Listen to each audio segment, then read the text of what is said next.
Hello and welcome to the Banker's pre-Sibos videos. My name is Brian Caplen, I'm editor of the Banker, and today I'm at the Swift headquarters in Brussels. I'm with Gottfried Leibbrandt, who's the chief executive of Swift. Welcome, Gottfried. And let's have a bit of a discussion about what's upcoming on the Swift agenda this year. You're in Dubai. And what do you think would be the hot topics amongst the participants this year? Well, I think a couple of things. One is Dubai, the choice of the location, and we're taking the opportunity to have a special day on the Middle East and Africa. That will be Thursday, so a lot of discussion opportunities in the region. It's a part of the world where there's lots of opportunities, new things happening, etc. So I think that's a great opportunity for that discussion. Another hot topic will be regulation in all its form, everything coming out of the financial crisis. Lots of regulations around compliance, what we call compliance, anti-money laundering, know your customer, sanctions, etc. That will be a second big topic of discussion. I'm sure we're going to have discussion about business models and Bitcoin, and where you're going to see your replacement of money, and what is the role of innovation. So I think it'll be a very interesting Sibos. Okay, now on the regulation, you mentioned the compliance aspect. And at Swift, you've put in place something to help people with their sanctions compliance, like a centralized function. So do you think you could actually, well, first of all, tell me how that's going, and then secondly, could you roll that out for other pieces of the jigsaw? Could you roll that out for anti-money laundering checks or specially designated national checks or those kinds of things? So how it's going, we have started it last year, in April last year. As a service to particularly smaller banks who can sort of choose to have their Swift traffic screened on their behalf and get informed of any hits. That rollout is going quite well. We're signing up a lot of institutions on that. Mind you, it is aimed at smaller institutions. So for us, the question will be, where do we go next? And that will likely be offering it to somewhat larger institutions, but also adding other flows. Can we, to your point, can we allow them to screen non-Swift messages, other type of traffic for those same things? We've added a service called sanctions testing, which is essentially a batch of messages with a diagnostic tool. You feed that through your sanctions filters, and that allows you to see whether they're properly calibrated. That's aimed at larger institutions, and that's doing quite well. We've sold that to a number of high-profile institutions.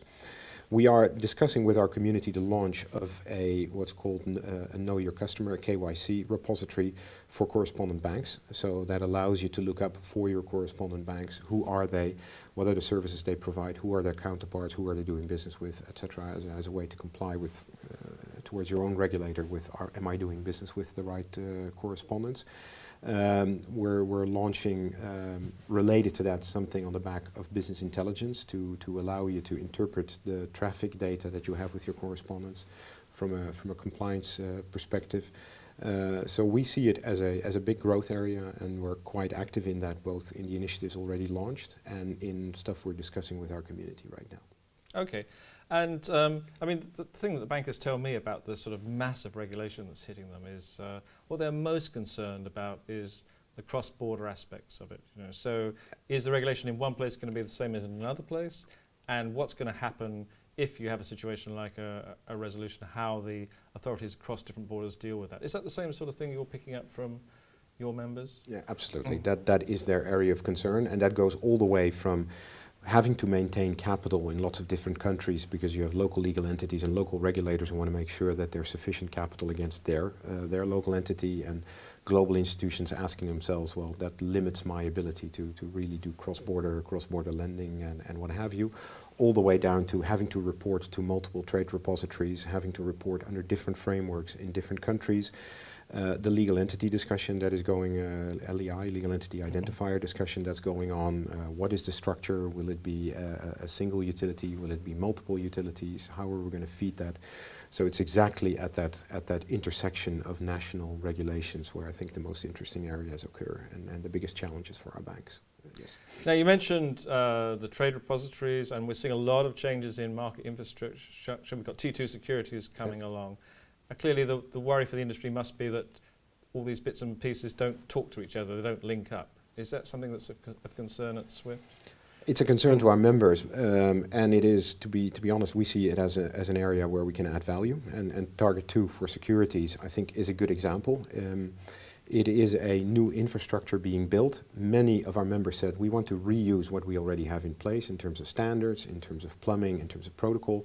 And what we are effectively building is a form of interoperability hub that allows the members to reuse existing connections and then allows T2S, the ECB, to receive it in their format and in the protocol that they've specified over their link. I think we're trying to, in what I find a quite exciting way, to come up with an offering that really helps our members deal with all these new infrastructures in a way that minimizes their investments and allow them to reuse what they already have. And how far along are you on that journey? Are you just starting out, or you're sort of midway? I think we're midway. T2S, I'm extremely proud that we've been able to win some significant competitive deals with major institutions. T2S, there are multiple providers, we're one of them, but I think we've done quite well, and the reason we're able to sign those is that the users were very impressed with what we had already built and what we are further building as a solution. So I think we're halfway, but there is real traction and real action going on.